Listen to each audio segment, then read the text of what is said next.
कुछ दिन पहले तिरुपति मंदिर के प्रसाद में जानवर की चर्बी मिलाकर बनाने का मामला सामने आया था और उसके बाद क्या क्या हुआ ये बात सबको पता है। लेकिन आज हम बात करेंगे इतिहास के बारे में। जी हाँ, इतिहास एक रानी का, जिसने अपनी सारी प्रॉपर्टी तिरुपति मंदिर के नाम कर दी। तो आइए जानते हैं इतिहास की इस दानवीर रानी के बारे में। नमस्कार, मेरा नाम है दिव्यांश वर्मा और आप देख रहे हैं वन इंडिया हिंदी। देखिए, रानी के बारे में तो बात करेंगे ही, लेकिन उससे पहले छोटा सा जिस्ट मैं आपको मंदिर के बारे में दे देता हूँ। असल में मंदिर का निर्माण 300 BC में तोंडई मंडलम साम्राज्य के राजा थोंडईमन के शासनकाल में हुआ था। ये राजा दक्षिण भारत में तमिलक्कम के प्राचीन तोंडई नाडु डिवीजन के तमिल शासक थे, जिसकी राजधानी कांचीपुरम थी।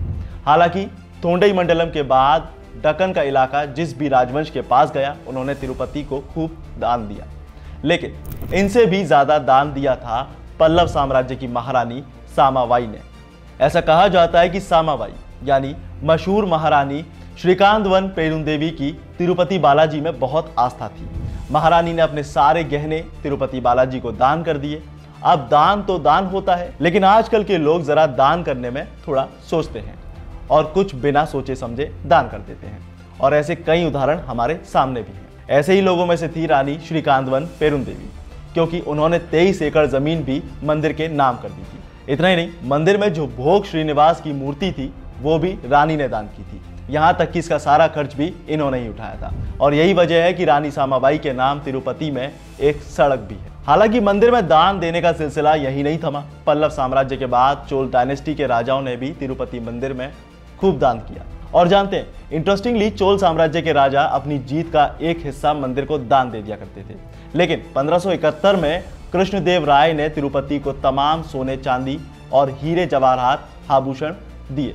उन्होंने ही मंदिर के विमान भाग यानी अंदरूनी हिस्से पर सोने की परत चढ़वाई थी। तिरुपति बालाजी मंदिर परिसर में आज भी कृष्णदेव राय और उनकी पत्नी की एक मूर्ति लगी हुई है। खास बात यह है कि जब तिरुमाला विजयनगर के हाथों में था, तो उस वक्त इस राजवंश के हर राजा का राज तिलक तिरुपति मंदिर में ही हुआ करता था, और देखते ही देखते तिरुपति मंदिर में आने वाले भक्तों की संख्या बढ़ने लगी। उसके बाद मराठा जनरल राघोजी भोंसले ने मंदिर में लोगों की सहूलियत के लिए नियम कायदे बनवाए।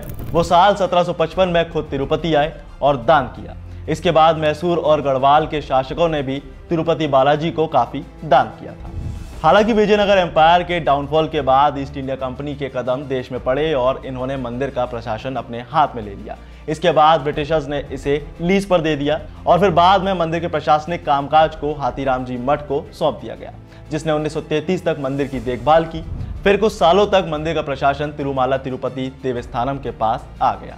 हालांकि साल 1966 में एक अदालती आदेश के बाद टीटीडी ने मंदिर का प्रबंधन आंध्र प्रदेश सरकार को सौंप दिया। साल 1979 में इस आदेश को वापस ले लिया गया और सरकार और टीटीडी ट्रस्ट के सदस्यों वाली एक समिति का गठन किया गया, और यही समिति आज तक मंदिर का डे टू डे मैनेजमेंट संभालती है।